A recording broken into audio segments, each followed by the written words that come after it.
Hey everyone, today I have the distinct honor and privilege of having as a guest with me here Dr. Jacob Morrow, and he is a dentist that practices in Southeast Portland, Oregon at Mount Tabor Dental. And he has some unique experiences dealing with patients and clientele and in this new cannabis world. So we're going to dig in and ask him a few questions. Thanks for being here, Dr. Morrow. You do see quite a number of patients in your practice who you know are cannabis users, and I'm wondering if you could speak a little bit to that.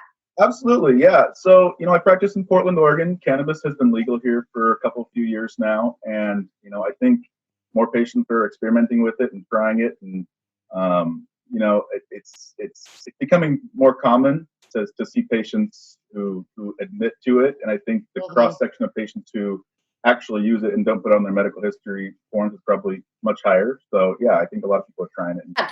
I mean, can you tell if people are high when they come into the office or they're impaired through cannabis? It's becoming more hard to tell. I mean, patients come in having used vape pens and eating it, and there are certainly ways to consume cannabis products that I wouldn't be able to tell necessarily. I don't think I can only recall a couple of times in my career seeing if we had a patient, who took 4 or 5 bong rips out in his car before he came in. And of course we said, maybe not such a great day to have problems with fillings done. But I think more and more people are using it in a way that it is difficult to tell. I was speaking to another dental colleague of ours who he was talking about if he knows the client has used edibles, he's not as concerned because the peak comes later. Yeah. As opposed to vaping or smoking. What would you say to that? I think that speaks to a lot of people use cannabis medicinally, just like, there are patients who drink coffee in the morning medicinally, like myself. There are patients who take prescription medications in a way that, so edibles, maybe for some patients, it's not to get really high and, you have those some people use it as medicine, and so I would agree with Dr. Taylor that. And one thing about consuming cannabis that might be unclear about consuming it as edibles or smoking it is, I read that the risk of myocardial infarction goes up like 4.8 times with risk of myocardial infarction within the first hour of smoking cannabis. I don't know how that plays into edibles, but yeah. Right. I'm aware of that same research that you are referencing, and we don't have the same research on the cannabis of edibles. Yeah. And that's what is one of the medical emergencies we should be aware of as dental practitioners, that it could happen. That would be one of the things that might happen in your practice. It's a Schedule 1 drug, so there's no doctor recommended doses. There's no databases to know the doses of THC patients are consuming. There's no cross communication between physicians about the issue, and there's no drug test where you could say like, yep, you just smoked cannabis 45 minutes ago and you have this much THC in your system. And that's kind of crazy to me that it's 2018 and we don't have ways to figure those things out. Right. Dr. Morrow, how do you deal with getting a patient's consent? Because I know many oral and medical professionals, that's what we're concerned about, is do we get a clear consent from patient for treatment? Absolutely. Yeah. So, I used to volunteer in the dental van a lot, and the dental van, I think, maybe even has a higher number of patients using drugs and alcohol. But for me, the bigger concern was alcohol. I've had patients show up to my practice having had 2 or 3 beers, and to me, I don't feel like cannabis necessarily impairs people to the extent alcohol does. There's no real evidence that there's increased bleeding after an extraction with cannabis versus with alcohol. You have to worry about that kind of thing. Mm-hmm. But to me, asking about consent, 2 things. One, I think it's common sense. Just like a bartender wouldn't serve a beer to someone who is impaired, I probably wouldn't do irreversible procedures on somebody. But the second thing is I get around that by typically I will have patients sign their consent forms at their very first new patient exam appointment, which is either a 1-hour workup where we do the full mouth X-rays and oral cancer screening and everything. I assess those risk factors.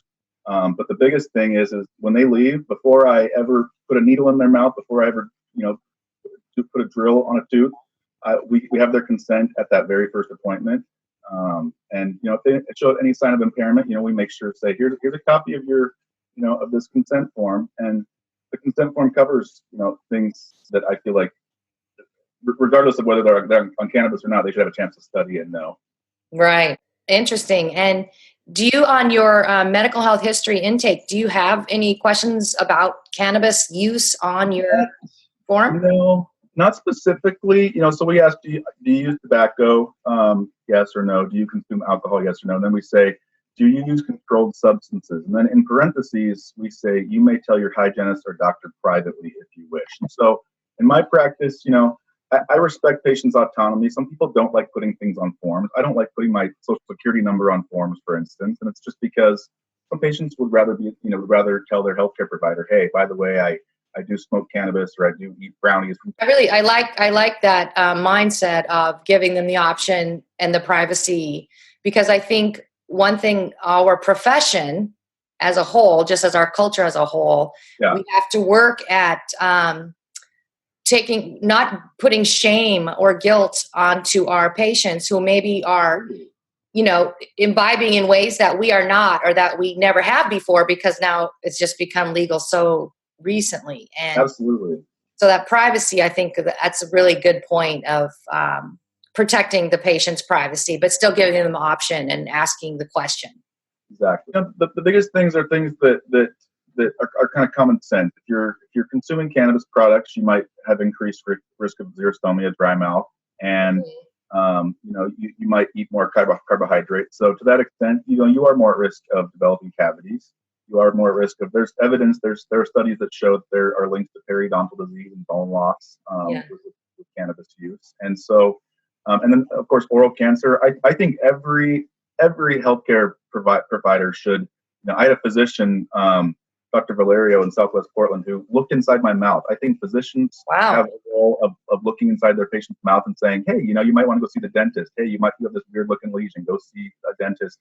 But I think especially dentists and especially hygienists, and I even have my assistants when they're taking the FMX, they look. They when they're putting in existing restorations, they look, they screen for, not just cavities and broken teeth and existing restorations, but they look for red and white lumps and bumps. Look for them.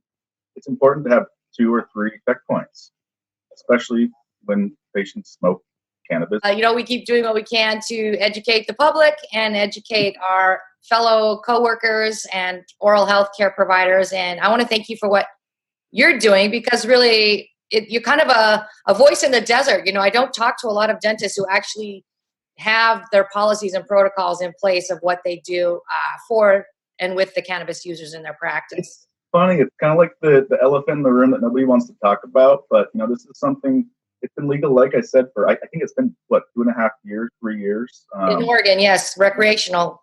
And, it's been used medicinally for decades. And, frankly, I don't think it's this big, scary thing people make it out to be. Like I said, some people use it as medicine. And I'm hoping that, policy-wise, there will be a point where we decide, gosh, maybe we should study this and see what it can do for patients. And so.